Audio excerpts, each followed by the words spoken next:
ഇസ്രായേലും അമേരിക്കയും ചേർന്ന് ഇറാന് എതിരെ നടത്തുന്ന യുദ്ധത്തിൽ പശ്ചിമേഷ്യ ആകെ സംഘർഷഭരിതമാണ്. എന്നാൽ ഈ വിഷയത്തിൽ GCC രാജ്യങ്ങളുടെ നിലപാട് പരക്കെ ചർച്ച ചെയ്യപ്പെട്ടതാണ്. അവർ പരസ്യമായി ചില നിലപാടുകൾ സ്വീകരിച്ചിരുന്നു. ഇറാൻ അവരുടെ നിലപാട് മുമ്പേ വ്യക്തമാക്കിയതാണ്.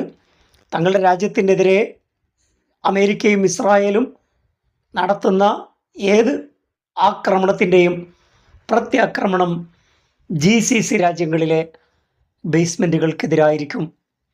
അത് ആ രാജ്യങ്ങളോടുള്ള പ്രതികാരം കൊണ്ടല്ല, മറിച്ച് തങ്ങളുടെ മുമ്പിലുള്ള ഒരു ഓപ്ഷൻ അതുമാത്രമാണ്.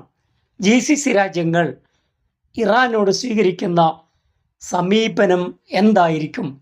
GCC രാജ്യങ്ങളുടെ നിലപാടുകൾ ദുരൂഹമാണ്, സംശയാസ്പദമാണ്, സന്ദേഹം ഉണർത്തുന്നതാണ്.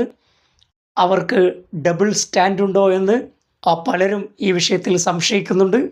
എന്നാൽ ഇറാനുമായുള്ള ബന്ധത്തെക്കുറിച്ച് കൃത്യമായ ഒരു നിലപാട് ഖത്തർ വ്യക്തമാക്കിയിരിക്കുകയാണ്.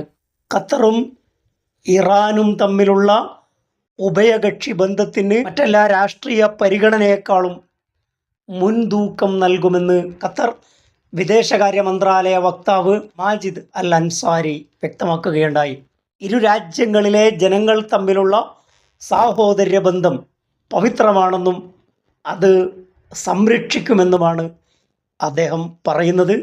രാഷ്ട്രീയ സാഹചര്യങ്ങൾ എന്തു തന്നെയായാലും ഇറാനുമായുള്ള ബന്ധത്തിൽ ഒരു വിട്ടുവീഴ്ചയും ചെയ്യില്ല എന്ന സൂചനയാണ് ഖത്തർ നൽകുന്നത്. രാഷ്ട്രീയമായ സാഹചര്യം ദീർഘകാല ബന്ധത്തെ ബാധിക്കില്ല. ഇറാനെതിരെ അമേരിക്കയുടെയും ഇസ്രായേലിൻ്റെയും നേതൃത്വത്തിൽ അന്താരാഷ്ട്ര സമ്മർദ്ദം വലിയ രീതിയിൽ മുറുകുന്നതിനിടെയാണ് ഖത്തറിൻ്റെ തുറന്ന പ്രഖ്യാപനം, തുറന്ന സമീപനം. അയൽ രാജ്യങ്ങൾ തമ്മിലുള്ള പരസ്പര ബഹുമാനം, ജനങ്ങൾക്കിടയിലുള്ള സാഹോദര്യം, ചരിത്രപരമായ ബന്ധം ഇവയൊന്നും രാഷ്ട്രീയ താൽപ്പര്യങ്ങൾക്ക് വഴിമാറില്ല എന്നാണ് ഖത്തർ വ്യക്തമാക്കുന്നത്. വലിയ രാഷ്ട്രീയ സന്ദേശം ഈ പ്രസ്താവനയിൽ അടങ്ങിയിട്ടുണ്ട്.